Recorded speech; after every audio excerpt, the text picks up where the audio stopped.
Sensex 1000 अंक नीचे।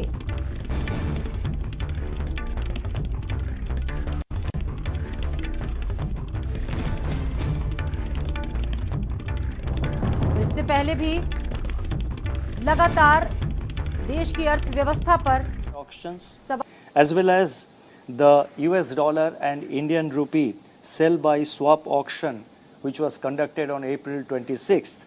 These also suggest that system level liquidity remains ample.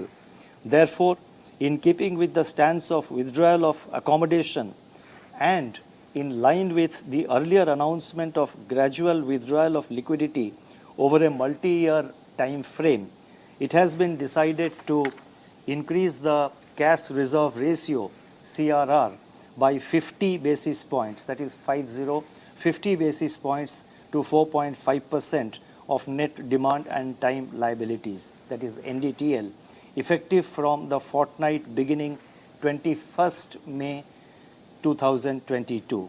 The withdrawal of liquidity through this increase in the CRR would be of the order of rupees 87,000 crore.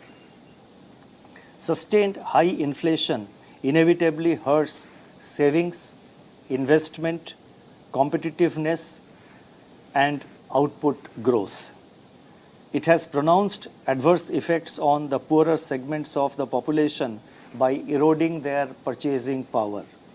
I would therefore like to emphasize, I repeat, I would therefore like to emphasize that our monetary policy actions today, aimed at lowering inflation and anchoring inflation expectations, will strengthen and consolidate the medium-term growth prospects of the economy. The policy decisions of today are aimed at containing inflation spike, are aimed at re-anchoring the inflation expectations. At the same time, the policy will eventually result in strengthening and consolidating the medium-term growth prospects for the economy, because a high inflation, as is known very well to everyone, is detrimental to economic growth. So therefore, our decision should be seen as growth positive. We remain mindful of the possible near-term impact of higher interest rates on output. Our actions will therefore be calibrated.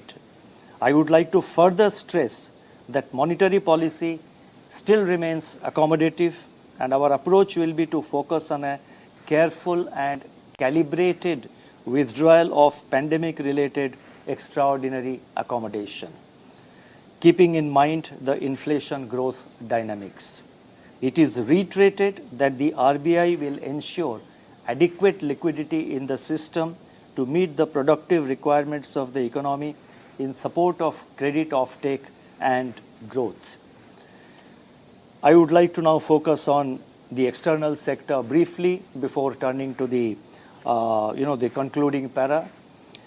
India's external sector has remained resilient amidst formidable global headwinds. Provisional data suggest that India's merchandise exports remain strong in April this year, and services exports reached a new high in March 2022. Potential market opportunities have opened up due to geopolitical conditions and the recent trade agreements. And a few more trade agreements are also expected to materialize in the coming months. Strong revenue guidance by major information technology companies, that is IT companies, also bodes well for the overall external sector outlook in 2022-23. थे RBI के governor को, और इस बीच दूसरी बड़ी खबर आपको बता रहे हैं गाजियाबाद से।